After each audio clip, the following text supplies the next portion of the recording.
Principalmente debido a diferencias de orden filosófico, a posturas políticas distintas.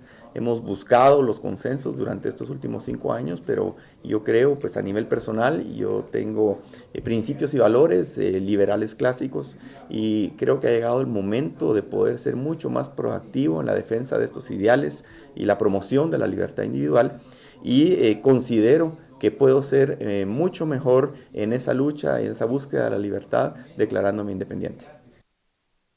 Declaraciones del diputado ahora independiente Luis Pedro Álvarez da sus razones de por qué se sale de Encuentro por Guatemala. Hemos lanzado un sondeo con este tema de las ideologías en la cuenta oficial de Twitter de Guatevisión, Guatevisión-TV. Preguntamos: ¿qué pasará con la derecha y la izquierda en el Congreso de la República? 69% asegura que no hay ninguna ideología en el hemiciclo, un 13% afirma que no hay tal izquierda, un 11% cree que las fuerzas se van a reconfigurar y un 7% cree que se va a fortalecer la corriente ideológica de derecha. Bueno, yo pienso que es interesante hablar de ideologías del Congreso de la República. Creo que debería ser un tema por el cual sí deberían existir diferencias entre los diferentes grupos parlamentarios.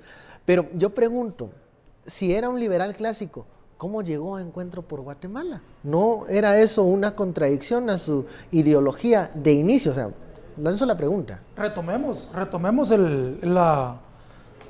el postulado inicial, que en Guatemala los partidos políticos aceptan a los candidatos a diputados y a los diputados no por su ideología, no por su filosofía, no por su forma de ver el mundo, sino por la capacidad de financiamiento y por los financistas. En el caso de Luis Pedro Álvarez y de muchos otros diputados, es bien sabido que hay cierto grupo que es el que pone el dinero para que ellos puedan llegar a ciertos partidos. Y Fernando, ¿cómo se puede ofrecer una agenda legislativa cuando los intereses no se puede, y las ideologías son tan dispares? Exactamente, ese es el punto.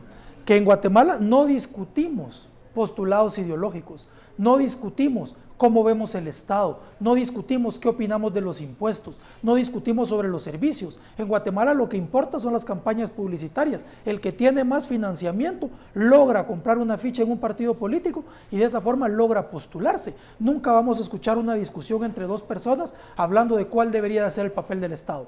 Un liberal clásico pidiendo reducción o una persona que tenga un pensamiento más social pidiendo un Estado fuerte para que preste mayores servicios. Pero eso no lo vemos. Ahora, a ver, un diputado una vez me dijo es que para fiscalizar no se necesita ideología. ¿Qué tan cierta es esta afirmación? Para fiscalizar la norma, el gasto ley, presupuestario no se necesita ideología. Pero fíjate que la fiscalización parte precisamente de una posición con relación a cuál es tu visión del Estado. Por ejemplo, concepción del Estado. Un Estado centralista, es la concepción del mundo, fuerte, va a necesitar tanta fiscalización con un Estado, no digo descentralizado, sino descentrado. Va a necesitar tanta fiscalización. Ahí también quienes fiscalizan, cuál es el poder de quienes fiscalizan. No me refiero a la Contraloría General de Cuentas, me refiero a la comunidad organizada. Sorprendente en otras latitudes y en otros sistemas políticos en los cuales el Congreso de Estados Unidos, que inició recientemente sesión, intentaron cambiar la normativa del Comité de Ética. Y lo que nos sorprende a nosotros en Guatemala es que empezaron a llamar todos los votantes a las oficinas de los congresistas y tuvieron que dar marcha atrás. Ese tipo de fiscalización nosotros no lo tenemos, porque al final para nosotros la fiscalización la va a hacer también un ente estatal y no debería ser así. Nosotros deberíamos tener también más participación. De hecho, nosotros deberíamos exigirle cuál es la ideología, cuál es la visión del mundo a cada partido político. Te quería preguntar, Estuardo, ¿el votante piensa en postulados ideológicos al momento de depositar su confianza en un diputado? No, de hecho, los diputados son los menos votados. La gente se interesa por el show del presidente, el alcalde, y el alcalde. El presidente porque es la figura, digamos, de la unidad nacional, si ustedes quieren, y el alcalde porque es mi autoridad local, ¿verdad? Y mucho de lo que se hace en Guatemala es votar porque habla bien, porque todo el mundo lo conoce, porque es buena onda, porque se echa los tragos ahí, porque es casi que amigote de todos, y no tenemos nosotros como no pedimos qué ideas respaldan a un candidato, menos después pedimos un plan. Mira a qué fecha estamos y nosotros le pedimos hace 2 años, porque eso ya fue en 2015, a Jimmy Morales su plan de gobierno. Aquí estamos todavía esperándolo. En las reformas a la ley electoral se buscó, a las reformas a la ley orgánica. Del organismo legislativo se buscó salvaguardar la representatividad con estas normativas que, digamos, como bien lo menciona Estuardo, le quitaba ciertos derechos a los diputados tránsfugas. Pero en la práctica existen los tránsfugas y seguirán existiendo los tránsfugas cuando voten en línea. Entonces, realmente, ¿hay cambios en la ley orgánica del Congreso o fue solo un lavado de cara para decir que estaban respondiendo a las demandas que en 2015 se plantearon desde la sociedad civil? Bueno, mira, yo me atrevería a decir que hubo un cambio pequeño, pero hubo un cambio.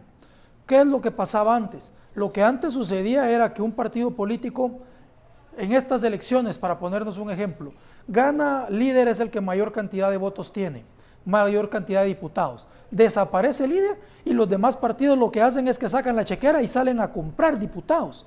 Eso en principio ahora ya no se puede hacer. Ya no se puede decir, mira, venite conmigo, te voy a pagar tanto. Ahora el diputado lo más que puede hacer es declararse independiente.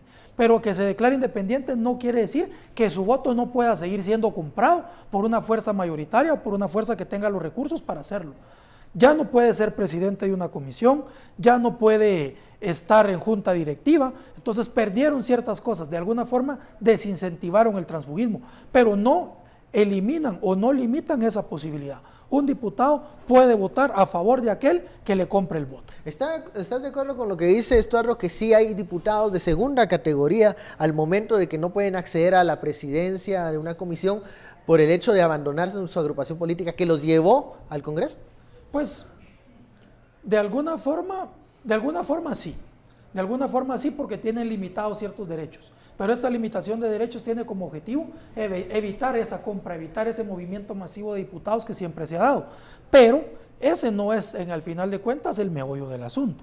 El meollo del asunto está cómo los partidos siguen postulando a personas que no tienen una ideología, que no son abiertamente a favor o en contra de ciertas cosas. ¿Por qué los guatemaltecos incluso afiliados al partido político? ¿Por qué los guatemaltecos no nos planteamos y no empezamos a pensar, queremos más inversión pública en salud, queremos más inversión pública en el Estado? ¿Cuándo hemos escuchado que un diputado venga y nos diga, bueno, sí, vamos a marcar esto y para poder hacer esto necesitamos hablar de impuestos?